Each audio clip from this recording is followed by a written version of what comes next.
Ganda pala dito, bagong gawa guys. So, doon si Mang Kanoro, naglilinis sa dulo. May udong sila ko din. Ha? May udong. Saan? Jackpot kagad, may bomba. Kain ng pusa pala yun guys.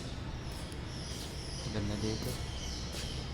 Sabi dito guys ng Ilog Pasig. Yan.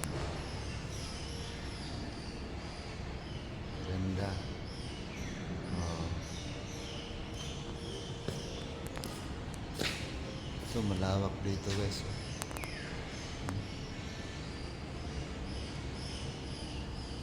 Malawak. Ayan guys si Mang Kanoro.